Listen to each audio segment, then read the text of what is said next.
এই নাও কি এটা? 10 লাখ টাকা ফিক্সড ডিপোজিট করে আসলাম, সেটার কাগজ। ও আচ্ছা, তাহলে আমি এটা তোমার অন্য ব্যাংকের কাগজের সঙ্গে রেখে দিই। জিজ্ঞেস করলে না নমিনি কাকে করলাম? কাকে আবার করবা? নিশ্চয় মাকেই করেছো। সে ভুল কি আমি করি?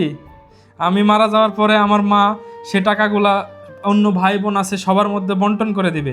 এই জায়গাতে আমার সন্তান পাবে কিনা এর গ্যারেন্টি কে দিবে? তাহলে নিশ্চয়ই তোমার বড় ভাই বোনদের নামেই করেছো।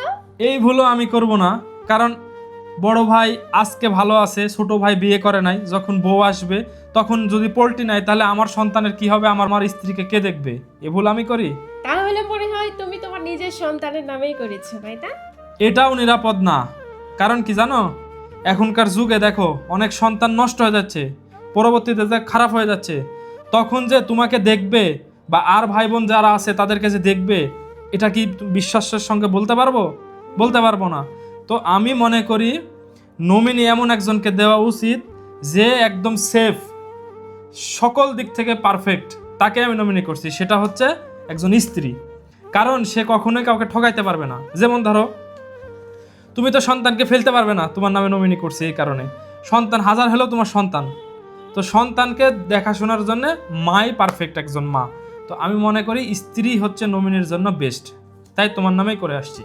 এই যে তুমি যে আমার কথা চিন্তা করে আমার নামে নমিনিটা করে আসলে, এটা যদি বাসার বাবা মারা জানে, তোমার ভাই বোনরা জানে, তাহলে তো একটা তুল কালাম ঝগড়া অশান্তি শুরু হয়ে যাবে। কিসের জন্য ঝগড়া হবে?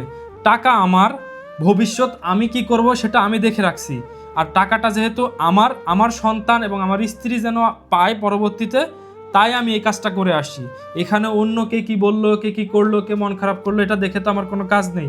আর আজকে তাদের ঝগড়া করার কথা চিন্তা করছো, যখন আমি থাকবো না তখন তোমাদেরকে এই বাসাতে যে থাকতে দিবে এটার গ্যারেন্টিও নাই।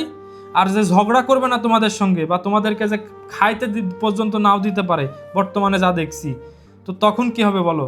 আর একটা মেয়ে বিয়ের পরে তার স্বামী হচ্ছে একমাত্র ভরসার রাস্তা, তাছাড়া মেয়েদের সব রাস্তা বন্ধ হয়ে যায় বিয়ের পরে। বুঝতে পারলা? এটা রেখে দাও এখন।